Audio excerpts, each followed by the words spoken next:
Y daros las gracias por haber venido a esta charla del ciclo de Psicología Transpersonal del Espai Gestalt, y agradecer también a Elías que ha querido estar con nosotros aquí esta tarde, compartirnos sus conocimientos. Entonces, bueno, Elías Capriles, para quien no lo conozcáis, viene de Venezuela, es profesor de filosofía en la Facultad de Humanidades y Educación de la Universidad de los Andes. También es maestro de budismo tibetano Dzogchen y realiza retiros en diferentes países de Iberoamérica. De hecho, ha estado haciendo varios retiros aquí estas últimas semanas. Pues vivió 10 años en la India y Nepal, donde creó y dirigió refugios para psicóticos, que luego nos comentará algo sobre esto también. Y es reconocido internacionalmente dentro de la psicología transpersonal y del ámbito transpersonal por sus teorías y aportaciones, y ha escrito numerosos artículos y libros tanto en español como en inglés. Todo su trabajo, además de la psicología transpersonal, se centra en otras disciplinas como la filosofía política, el budismo tibetano, la psicología en general y la sociología. Y ha desarrollado el enfoque transpersonal, que es lo que se centrará su charla, que empezará a continuación. Entonces, también es miembro consejero del Consejo Editorial de la International Journal of Transpersonal Studies y de la Journal of Transpersonal Research, que yo también participo. Y ha escrito numerosos libros, entre los que se encontrarían ¿Qué somos y a dónde vamos?, sobre la crisis mundial y la problemática individual, y Dividio, sociedad y ecosistemas, ensayos sobre filosofía política y mística. Entonces, su charla se titula Psicología transpersonal y el enfoque transpersonal, y bueno, vamos también a hacer un poco como de diálogo. Entonces, lo primero que le quería preguntar a Elías antes de que comentes la charla es cómo y cuándo te interesaste por el campo de la psicología transpersonal. Entonces, si nos podías contar un poco sobre esto. Muy bien, antes que nada, bueno, quería también por mi parte agradecerte a ti haber hecho el contacto con Espai Gestalt, y a Espai Gestalt por invitarme y a todos vosotros por venir. Bueno, yo estaba interesado en la psicología y en la filosofía desde chico. Eran mis vocaciones indivisibles la una de la otra, y me interesé mucho en la antipsiquiatría primero. Luego fui a la India, me interesé mucho en el budismo, me fui a la India, allá creamos estos refugios, y después yo les voy a hablar un poquito de esto. Y luego me fui a la montaña y estuve haciendo retiros. Nunca pude hacer un retiro muy largo porque tenía 3 meses de visa. Entonces hacía retiros de 3 meses, salía de Nepal, volvía a Nepal, hacía otros 3 meses. Entonces fue una forma de retiro un poco sui generis. Y regresé a Occidente, y en la Universidad Central de Venezuela me invitaron a dar unas charlas sobre el budismo y el occidente, todo lo que era la ciencia occidental y la filosofía occidental, en la Escuela de Filosofía de la Universidad Central. Y allí yo di la primera serie de conferencias. La conferencia sobre psicología la llamé Psicología Integral. Eso fue en 1986, que fue el año que Wilber escribió también Psicología Integral. No, perdón, el libro se publicó en el 86, la conferencia fue antes, pero se publicó al mismo tiempo que el de Wilber. Yo no tenía idea de que Wilber estaba utilizando el mismo nombre, ¿no? Entonces, como dije, mi conexión al principio fue con la antipsiquiatría. Después, evidentemente, yo escribí un libro en Nepal que se llama The Direct Path, el sendero directo. Y ahí había también un capítulo muy amplio sobre psicología, que ya era una psicología transpersonal, aunque yo no conocía el nombre porque yo me había ido a Oriente, había parado todo contacto con las cuestiones que estaban pasando en Occidente. Y cuando regresé, ahí fue que empecé a conocer, regresé a Occidente, empecé a conocer la psicología transpersonal. Y como digo, ya yo tenía una psicología transpersonal que no se llamaba así, y mi contacto con la psicología transpersonal fue como más bien encontrar en qué yo pensaba que eso no estaba bien. O sea que fue una forma de contacto muy particular.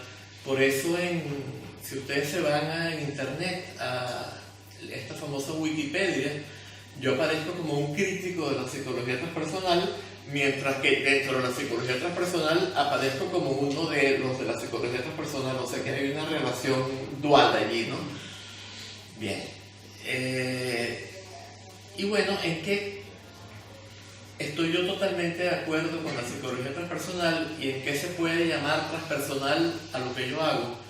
En que evidentemente para la psicología tradicional, la psicología del sistema, podríamos decir, los estados transpersonales son estados psicóticos.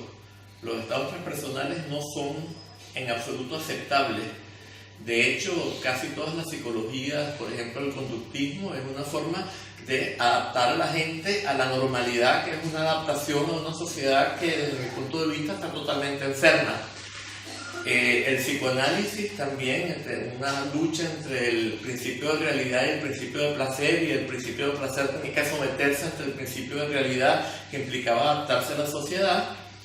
Y gran parte de lo que Freud hacía, a pesar de que nunca dijo que la normalidad fuera la salud mental, lo que se buscaba era sobre todo adaptar a la gente a la normalidad, adaptar a la gente a la sociedad.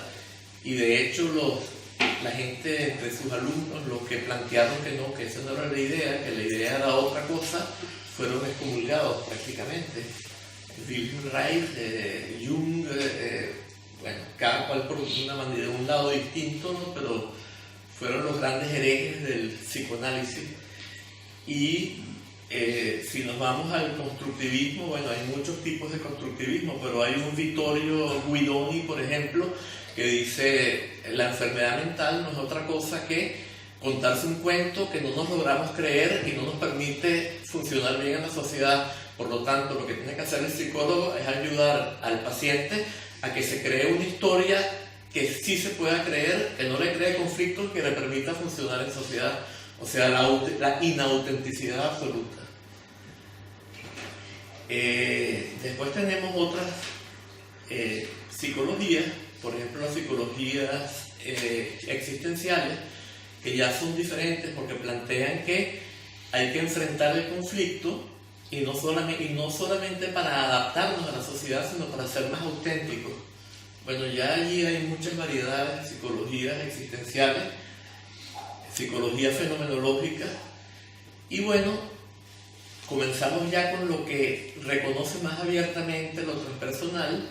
No voy a ir a William James porque no se lo considero un psicólogo científico, más un filósofo que cuando en la época en que la filosofía y la psicología estaban indiferenciadas, pero Jung y Assagioli quizás fueron los primeros que en la llamada psicología científica, que yo no sé bien en qué consiste lo científico como distinto de lo no científico, pero por lo menos en darse el título, ¿verdad?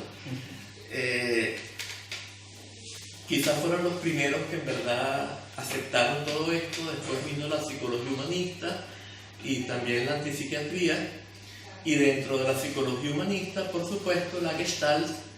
Fritz Perls estuvo en un monasterio zen, y aunque hubo cosas que no le gustaron en el zen, eso influenció mucho lo que él hizo, ¿no?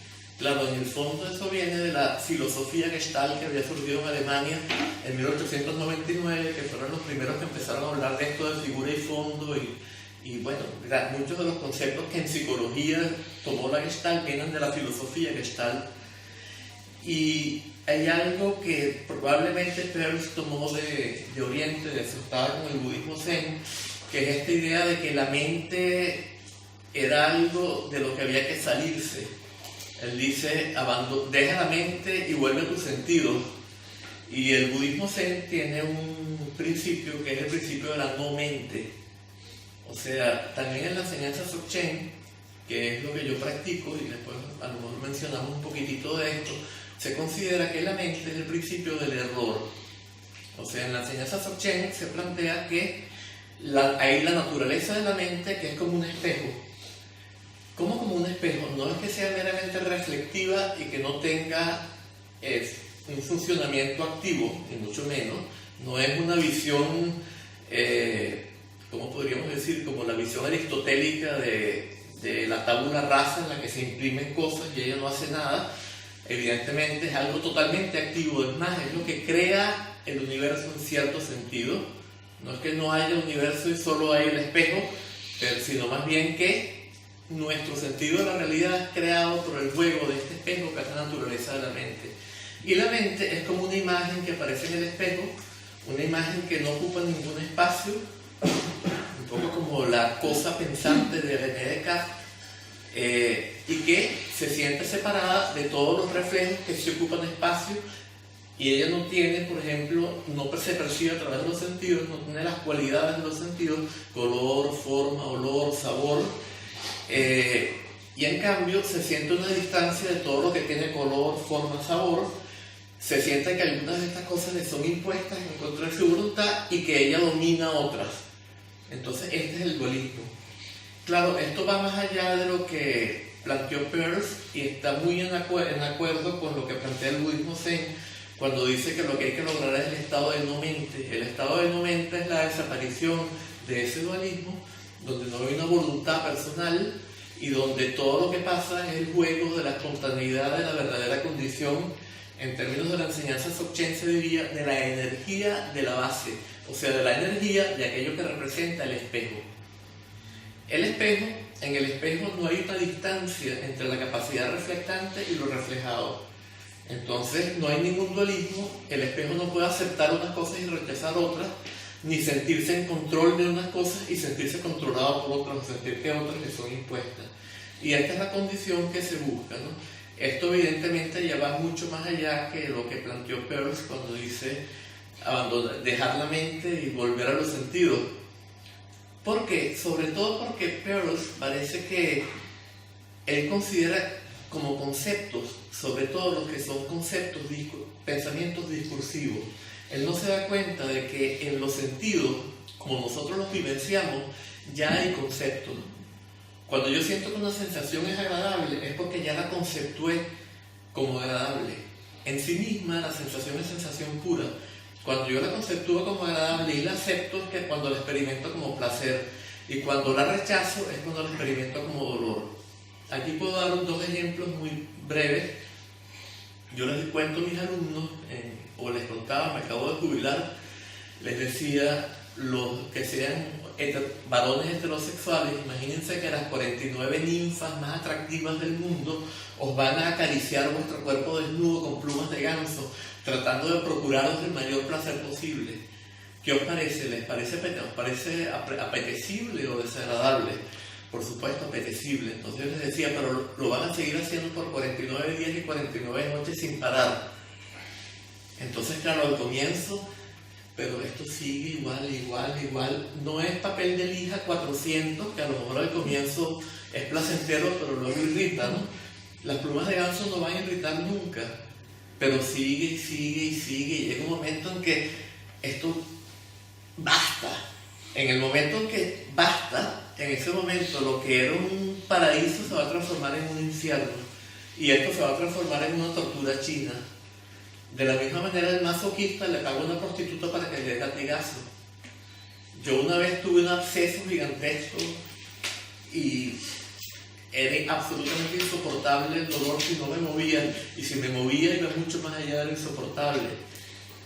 Yo sabía, porque tenía ya alguna vivencia de cómo era la liberación espontánea del Dzogchen, entonces yo miraba hacia el que se creía distinto del dolor y se quejaba, y eso hacía que se disolviera ese dualismo, y el dolor ya no era dolor, era sensación pura. Por eso duraba un cuarto de segundo, yo no sé cuánto, y de inmediato entraba el concepto, porque el hábito es muy fuerte, y otra vez el infierno, y otra vez lo mismo. Entonces tenía esta oscilación. Bueno, esto muestra que los sentidos, claro, la sensación pura sí es sensación pura, no es concepto, pero las sensaciones como nosotros las vivenciamos, cuando son percibidas, son conceptuales. Entonces, si yo digo, abandona la mente y vete a los sentidos, todavía sigo estando en la mente. Entonces, la mente es más amplia de lo que pensó Peirce, de alguna manera. Esta sería mi diferencia con Peirce, ¿no? Luego, con respecto ya a los psicólogos transpersonales, yo creo que mi diferencia principal con ellos, vamos a distinguir entre psicólogos transpersonales y psicólogos integrales, porque Ken Wilber era parte de la psicología transpersonal. En 1987, yo no recuerdo si fue 87 o 86, 87, él se separó del movimiento y de hecho publicó una, no sé si lo podemos llamar manifiesto, en lo cual él se declaraba que ya no era psicólogo transpersonal. Y allí, sí, 86, porque ahí es que surgió este libro de psicología integral. Entonces, bueno, él empezó a llamar a su sistema psicología integral, porque ya existía el término en Shri Aurobindo, etc. Entonces, él se identificó más con esto que con los psicólogos transpersonales. Y vamos entonces a explicar un poquitito cuáles son mis diferencias con ambos, después antipsiquiatría, qué es la antipsiquiatría, y cuáles son también mis identidades y mis diferencias con la antipsiquiatría. Con la psicología transpersonal, allí hubo un debate en los años 90 entre la psicología transpersonal y la psicología integral de Wilber. La psicología transpersonal planteaba que el sendero, la terapia debía ser un sendero descendente, y Wilber planteaba que debía ser un sendero ascendente. Entonces, ¿cómo entendía cada uno de ellos esto? Lo de cómo entendían lo descendente y lo ascendente. Bueno, los psicólogos transpersonales, en particular Stan Grof y Michael Washburn, lo entendían en un sentido regresivo.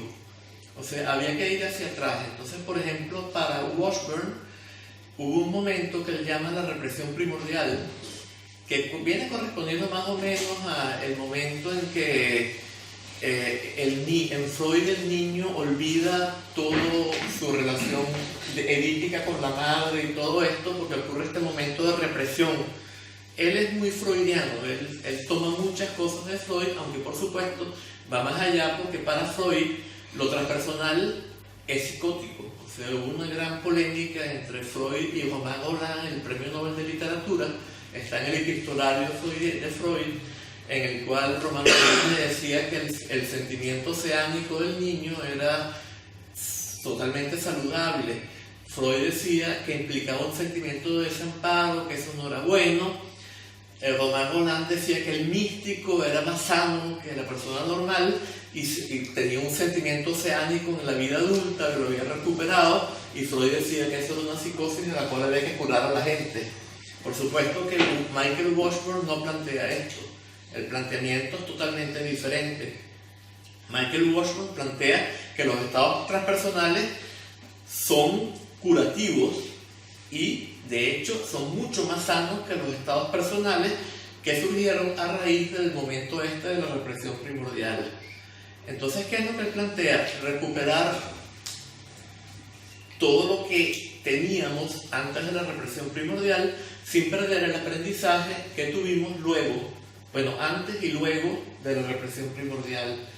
Y él plantea también que él se basa en los estudios de otras personas, de algunos psicoanalistas, que muestran o creen mostrar que en el niño ya hay una distinción, en el infante, desde una época muy pequeña, hay ya que ya hay ciertas propensiones particulares para desarrollar, o sea, hay una especie de proto-yo y proto-superego, sobre todo un proto-yo, un proto-ego, y lo cual implicaría que también hay un ello, un id, porque no puede haber un yo sino en relación a un ello, no puede haber un conglomerado yo, super yo, sino en relación a un ello. Y por lo tanto, él plantea que lo que tenemos que nosotros que recuperar es una condición en la cual sigue habiendo un ello y un conglomerado yo, super yo. Esto evidentemente que no está de acuerdo con lo que plantean las tradiciones de sabiduría de Oriente, que él dice respaldar y que considera que están en perfecto acuerdo con su propio sistema. Y luego él hace también unas distinciones entre tipos de meditación. Él es uno de los que plantea un sendero de la meditación. Y él habla de distintos tipos de meditación, una que es totalmente abierta y otra que está basada en el control y en la concentración y en otros elementos. Y plantea quizás que la que es más abierta es más acorde con este proceso de regresión que él persigue, ¿no? Esta regresión constructiva, esta regresión que persigue la salud mental. Y sin embargo, bueno, yo tengo un libro que lo traje, en el cual yo me ocupo bastante a fondo de todo este asunto, y allí yo hago una comparación entre todos estos tipos de meditación y muestro que en verdad no hay mucha base, si uno se puede analizar, para la distinción binaria que hace Washburn, porque hay muchas distintas distinciones binarias, no podemos meterlos todos en un solo paquete. Viene siendo algo muy parecido a lo que pasa cuando, por ejemplo, hacemos una distinción, los pitagóricos hacían una distinción entre una lista de contrarios y otra lista, o sea, una lista de contrarios que comprendía muchos contrarios distintos e iban todos asociados unos a otros. Cuando uno hace esto, entonces, si hay masculino y femenino, y hay bien y mal, entonces tiene que quedar bien asociado a uno de los polos, a masculino o a femenino, y el otro tiene que ir asociado a mal. Y por supuesto, para los pitagóricos, lo femenino iba asociado al mal. A la larga vamos a terminar cayendo en algo por el estilo. Es muy distinto, pero es similar en que en verdad nunca podemos hacer una lista de contrarios en las cuales un lado de los contrarios concuerden todos unos con otros. Entonces, este es el libro, es un libro grande en 4 volúmenes, ¿no? Y es en el 4.º volumen que está esta crítica de Washburn y de Grof. El tercer volumen, que es esta que está acá, es una crítica de Wilber, que es lo que vamos a ver después. El segundo volumen es una visión del sendero descendente como yo lo entiendo, porque yo también me identifico con lo descendiente, considero que el budismo es descendiente, lo ascendiente es todo lo que crea, construye, y eso todo lo que es producido, creado, intencional, compuesto y condicionado, sánscrita, yuche, sankata en pali, todo eso es transitorio y sujeto al sufrimiento. Por lo tanto, no puede representar la solución al problema de la vida. Bien, entonces aquí yo planteo el sendero descendiente, que yo llamo metafenomenológico, porque implica la disolución de todas las estructuras mentales que nosotros creamos a través de negaciones de estructuras anteriores y creación de nuevas estructuras, y también metaexistencial, porque implica encontrar el sufrimiento, que es lo auténtico para el existencialismo, pero no para quedarnos en él y ser auténticos, sino un poco al estilo de la Divina Comedia de Dante, en la cual se baja a los infiernos, pero para pasar al paraíso. Un paraíso que no es los Deva Lokas o ninguno de los Erarupadatu o el Rupadatu o los dioses de la sensualidad del budismo, sino que viene siendo más bien la condición auténtica, más bien la verdadera condición de la que habla el budismo, ¿no? O sea, la naturaleza búdica, la base, la verdadera condición de todos los fenómenos, etc.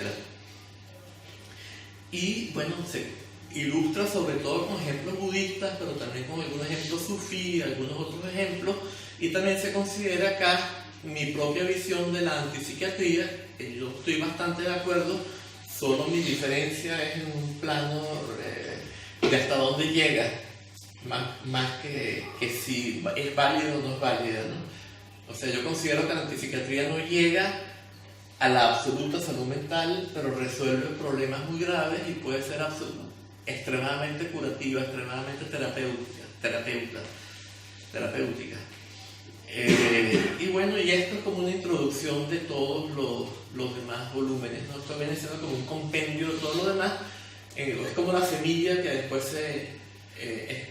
se desarrolla en los otros 3 volúmenes. Entonces, Grof, a su vez, plantea que también Por ejemplo, él lo hacía sobre todo a través del uso de psicodélicos, en particular de LSD al comienzo. Y después cuando prohíben el LSD en Estados Unidos, entonces inventa lo que él llama respiración holotrópica, que él cree que produce el mismo efecto, y yo no sé qué es verdad porque yo nunca la he probado. Me imagino que debe producirla, no creo que sea pura sugestión, que la gente tiene esos estados por sugestión. Entonces, a través de esto, lo más común que sucedía, aparte de entrar en estados transpersonales y holotrópicos, en los cuales transpersonales significa que van más allá de los límites de la persona, y holotrópicos significa que tienden al holismo, o sea, que tienden al descubrimiento de la unidad de todas las cosas. Y también pueden ser chamánicos. Él considera que lo chamánico también es transpersonal, no separa entre chamánico y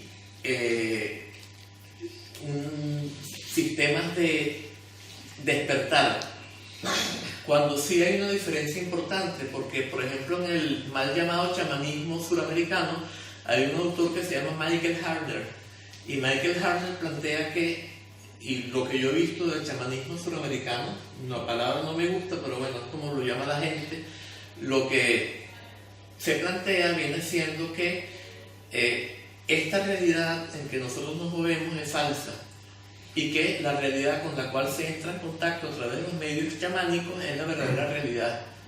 Entonces, ¿qué sucede allí? Que nosotros quedamos sujetos a las vicisitudes o a los antojos de unos seres sobre los cuales no tenemos ningún dominio, y de esta manera no podemos lograr la liberación.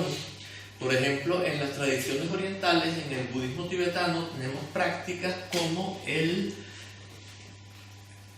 Che, y en esta práctica el individuo se va a los sitios donde los tibetanos descuartizan los cadáveres. En la tradición tibetana, tanto Bön como budista, los cadáveres no se entierran, y originalmente tampoco se cremaban. Hoy en día muchos se creman, pero sigue existiendo. El método más tradicional consiste en llevarlos a un sitio donde se descuartizan los cadáveres y se le dan a los animales salvajes. Entonces, ¿por qué se hace esto? Bueno, en gran parte esto tiene mucho que ver con que uno quiere que su cuerpo, conservarlo, está tan identificado con el yo, que uno quiere que su cuerpo se conserve, igual se lo van a comer los gusanos. Aquí se está ofrendando, y esto tiene que ver como con una liberación de la ofrenda, ofrendarle el propio cuerpo a todos estos animales. Y los yogis van a estos sitios donde se considera que están habitados por los demonios más terribles, y le ofrecen su cuerpo a los demonios allí.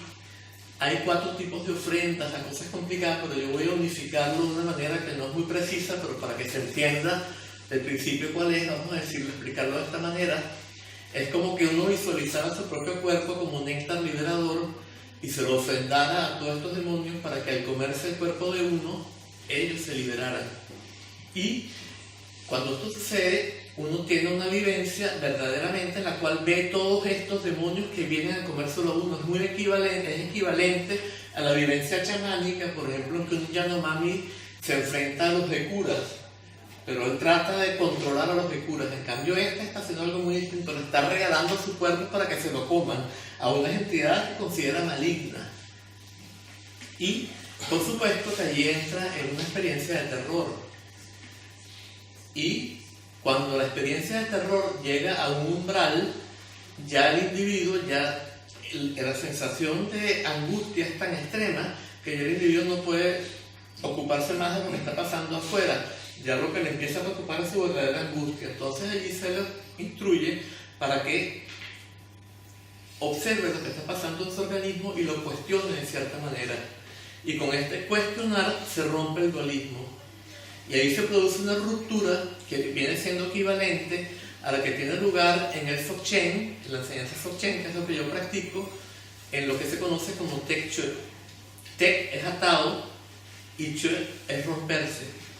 El atado es todas las tensiones que atan nuestro organismo cuando estamos en el error que el budismo llama avidya, y el romperse es cuando al romperse el dualismo instantáneamente todas las tensiones colapsan y uno queda en un estado de realización absoluta en el cual está absolutamente integrado con el todo y no hay ninguna sensación de separatividad ni de uno con respecto al universo ni de unos entes con respecto a otros.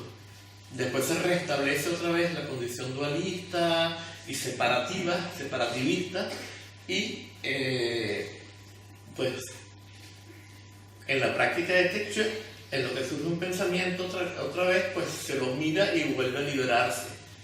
En el Chöd uno va repetidamente al campo, al sitio este donde se ofrendan los cadáveres, y cada vez que viene la experiencia de terror uno aplica la misma instrucción, y de esta manera se va neutralizando la propensión a sentir que uno es un yo que puede ser dañado por una fuerza externa. Y cuando esto sea neutralizado en gran parte, entonces se pasa a una siguiente etapa en la cual, esto se llama Tögel, ahí se producen otro tipo de visiones que pueden ser pacíficas, pero que irritan, y cuando lo irritan a uno y uno las rechaza, se vuelven airadas, y entonces esto produce un bucle cibernético, podríamos decir, de liberación, en el cual la angustia, la tensión se incrementa hasta un nivel umbral en el cual se libera, ¿no? Y este nivel umbral va bajando cada vez más hasta que termina neutralizándose completamente la propensión a experimentar el dualismo y tomarlo como algo verdadero, lo que uno le da importancia y que de alguna manera lo afecta a uno. Y uno termina quedando absolutamente integrado con el todo. Bueno, entonces Grof considera que lo chamánico es parte de lo transpersonal. Por eso yo hablo de metatranspersonal.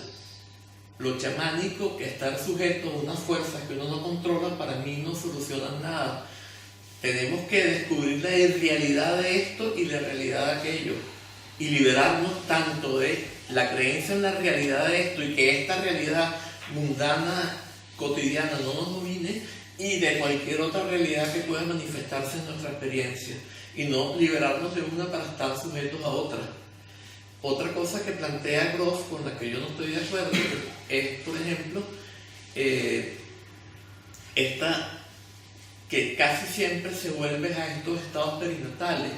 Entonces él no distingue que, por ejemplo, él habla de una matriz perinatal 1, en la cual hay una sensación de unidad con el cosmos y que tiene que ver con la etapa perinatal en la cual el niño está confortable en el útero, en la matriz, y todavía no se ha roto, la madre no ha roto fuentes y no ha comenzado el proceso de parto.